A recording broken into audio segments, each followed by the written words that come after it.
Episode 10, Shadow Work for Self-Discovery. Your shadow isn't your enemy. It's the part of you longing to be loved.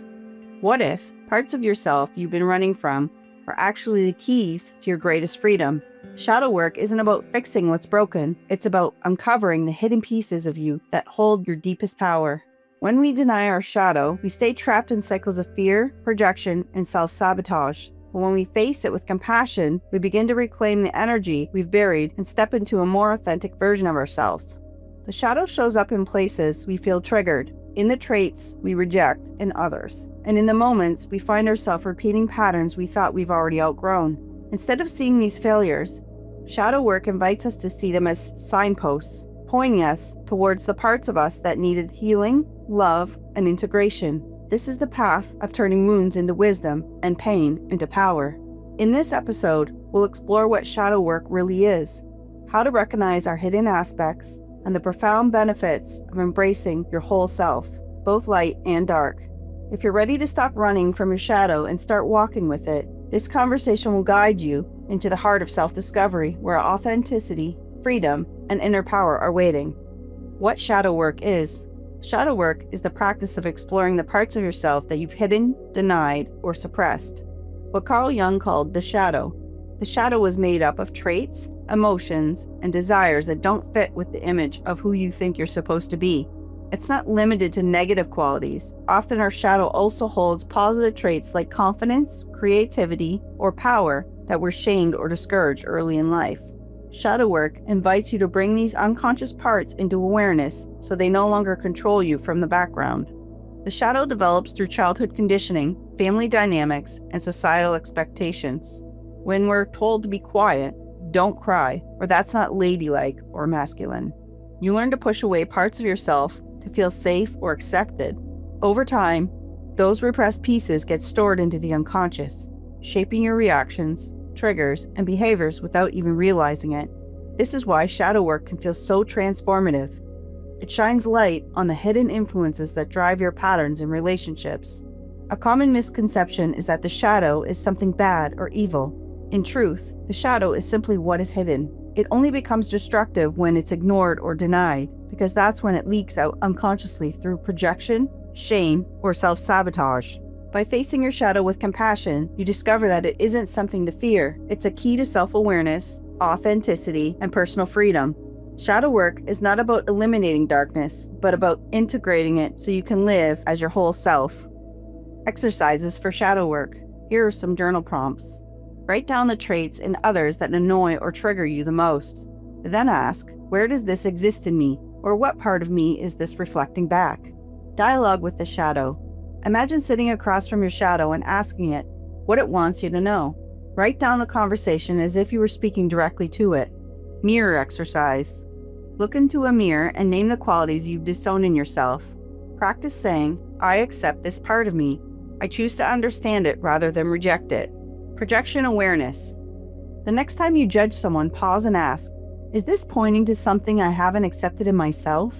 These exercises create space for compassion and curiosity rather than shame, allowing you to welcome home the parts of you that have been exiled. How to identify shadow aspects. One of the clearest ways to identify your shadow is by noticing projection. Projection happens when you attribute traits to others that you've accepted in yourself. For example, if someone's confidence irritates you, it may be pointing to the part of you that longs to feel more confident but has been silenced or judged. Irritation, judgment, or even obsession with another person often reflects something hidden within you. Inside of dismissing these reactions, you can use them as mirrors to better understand your own unacknowledged qualities. Emotional triggers are another powerful clue. Whether your reaction feels bigger than the situation at hand, like sudden anger, defensiveness, or shame, it's often your shadow surfacing. These triggers usually stem from old wounds or unprocessed emotions that you've buried. By slowing down and asking, what is this really about? You can trace the reactions back to the hidden aspects that wants your attention. Reoccurring conflicts in relationships or patterns of self-sabotage are also signs of shadows at play, repeating until you're ready to confront and integrate what lies beneath. The unconscious also speaks through subtle changes like dreams, slips of the tongue, or fantasies. Dreams often bring forward shadow material in symbolic form, strange characters, confrontations, or exaggerated emotions that reflect what you've pushed aside in waking life. Slips of the tongue may accidentally reveal thoughts you didn't mean to admit, while fantasies can show you desires or traits you've been hesitant to own. By paying attention to these hidden messages, you can piece together the language of your shadow and begin to understand the parts of yourself that are waiting to be acknowledged. Journaling and reflection prompts. Journaling is one of the most powerful ways to engage with shadow work because it allows your unconscious to come forward in a safe, private space. Writing bypasses some of the mind's defenses and helps you access truths that may be difficult to admit out loud. By constantly journaling, you create a mirror for your inner world, a place to notice patterns, emotions, and thoughts that might otherwise slip through unnoticed. A simple starting point is to explore reflection prompts designed to reveal shadow aspects. For example, what traits in others trigger me the most and why? If I were truly honest with myself, I'd admit. These kinds of prompts invite honesty and self-inquiry, gently pulling suppressed feelings and beliefs into awareness. You might also try writing letters to parts of yourself you've ignored, asking them what they need or what they've been protecting you from. Over time, journaling can show you recurring themes, the same fears, insecurities, or desires surfacing in different ways. These patterns are like breadcrumbs leading you back to your shadow. By meeting these hidden aspects on the page, you create the foundation for integration. Instead of letting your shadow run the show unconsciously, you begin to consciously interact with it, transforming writing into a practice of self-discovery and healing. Benefits of integrating the shadow. When you begin integrating your shadow, you experience a level of freedom that can't come from denial or suppression. Instead of fighting against yourself, you learn to work with all parts of who you are. This reduces inner child conflict and gives access to the deeper sense of peace. Integration allows you to stop wasting energy, or hiding, or pretending, and instead channel the energy into authenticity and creativity. Integrating the shadow also transforms your relationships. When you stop projecting your unacknowledged traits onto others, you begin to see them more clearly and compassionately. Conflicts that once repeat themselves can soften because you're no longer being unconsciously pulled into the same pattern. You also attract healthier relationships, since you're showing up as your whole self rather than a fragmented version. Perhaps the most profound benefit is discovering the hidden gifts within the shadow. Many people find that suppressed qualities like confidence, playfulness, sensuality, or creativity emerges once they welcome back into awareness. The traits you once rejected become the source of strength that helps you grow. Integration doesn't just heal wounds, it unlocks your potential and brings you into alignment with your most authentic self. The role of triggers in shadow work. Triggers are often seen as negative or inconvenient, but in shadow work, they are some of your greatest teachers. A trigger is simply an emotional reaction that feels bigger than the present moment. It pulls you back into old pain, fear, or shame. Instead of avoiding triggers, shadow work encourages you to meet them with curiosity. They are sign points pointing to the parts of yourself that remain unhealed or unacknowledged. When you notice a trigger, pause and ask yourself, what part of me is being activated right now? Often, the trigger reveals a wound from childhood or a piece of yourself you've buried. For example, feeling defensive when criticized when connecting back to the inner child who never felt safe expressing mistakes. By recognizing this, you create space to respond consciously rather than unconsciously. Over time, reframing triggers as invitations rather than enemies transforms your relationship with them. Instead of spiraling into shame or anger, you learn to ground yourself, reflect, and integrate the lesson. Each trigger becomes an opportunity to reclaim more of yourself and release the power that old wounds once had over your life. Archetypes and the shadow. Jung's work on archetypes is a powerful lens for exploring the shadow. Archetypes are universal patterns of behavior that live in the collective unconscious, and each has both light and shadow aspects. For example, hero archetype can manifest as courage and leadership in its light, but in its shadow it may show up as arrogance or the need to control.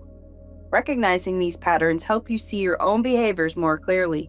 Common shadow archetypes include the victim, feeling powerless or blaming others, the saboteur, undermining your own success, and the rebel, resisting authority to the point of self-destruction. These archetypes often emerge when we are unconscious of the roles we are playing. By identifying which archetypes are active in your life, you can switch from compulsive patterns to conscious choices.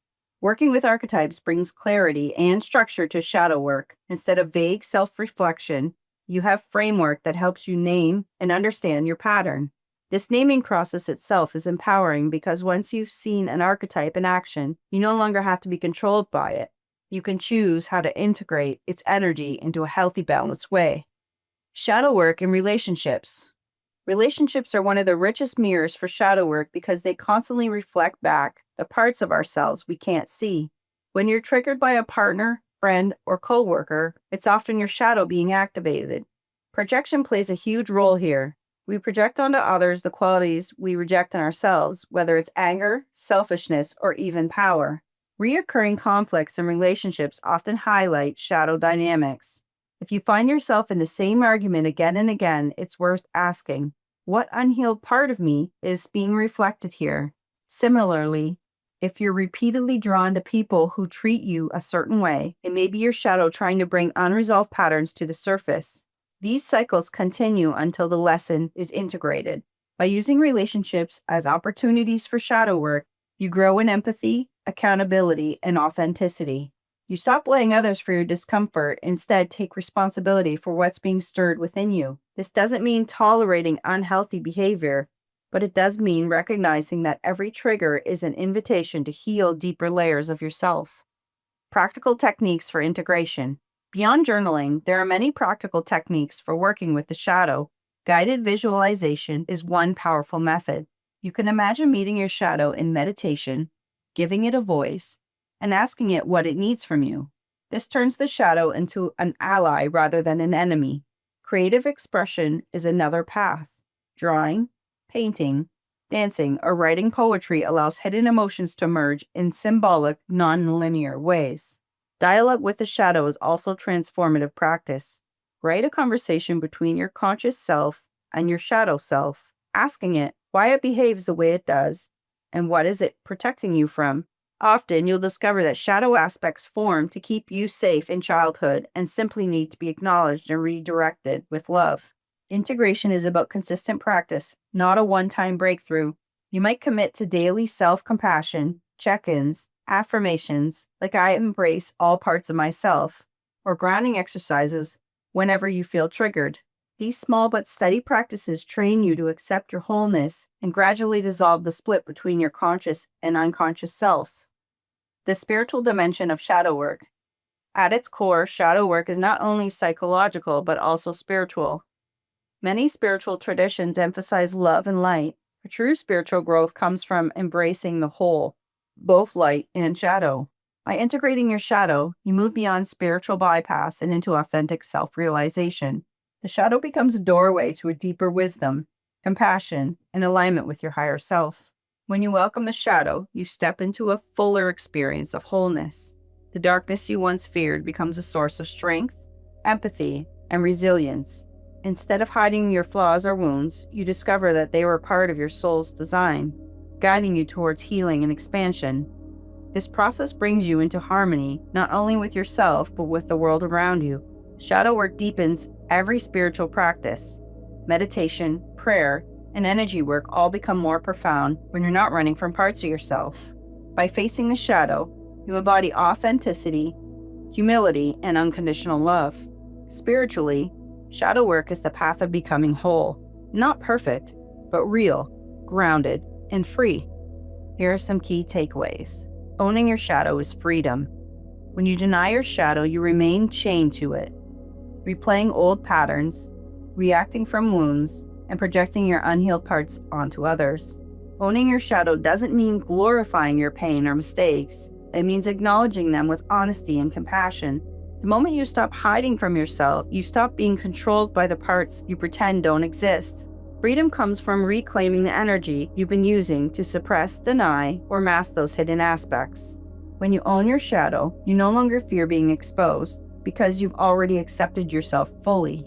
This creates space for authenticity, peace, and the courage to live without consistently seeking validation or approval. Integration equals wholeness. True healing isn't about eliminating the shadow, it's about integrating it. Integration is the process of bringing together the light and the dark, the accepted and the rejected, the conscious and the unconscious.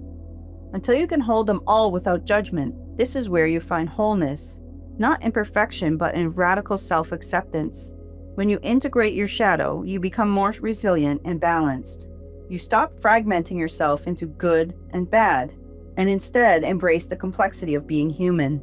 This wholeness is what allows you to stand rooted in your truth, no longer split between masks and hidden selves, but unified and authentic in every space you enter. Shadow work deepens self-love. It's easy to love parts of yourself that feel beautiful, successful, and socially acceptable. But true self-love begins when you can look at the parts of yourself you've judged, shamed, or buried, and choose to love them anyways. Shadow work invites you to extend compassion to your inner wounds, your mistakes, and your fears, treating them as worthy of healing rather than rejection. The more you embrace your shadow, the deeper your self-love becomes.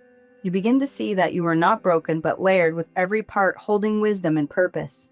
By loving your shadow, you dismantle the inner war between who you think you should be and who you truly are. This acceptance transforms not only how you see yourself, but also how you show up in relationships, creating a love that is unconditional both within and without. In closing remarks today, shadow work is not about erasing your darkness. It's about learning to walk within it. When you choose your own shadow, you choose freedom. When you integrate your hidden parts, you discover wholeness. And then you embrace your shadow with compassion and unlock a deeper self-love that no one can take away. As you move forward, remember that your shadow isn't something to fear. It's a guide, a teacher, and an invitation to become more of who you truly are. Every trigger, every uncomfortable reflection is an opportunity to heal and expand. The more you lean in, the lighter you become. Thank you for joining me on this journey today. If this episode resonates with you, take some time to reflect on your own shadow and what it may be asking of you. As always, stay rooted in self-love because your wholeness is already within you. Until next time, keep walking in your truth.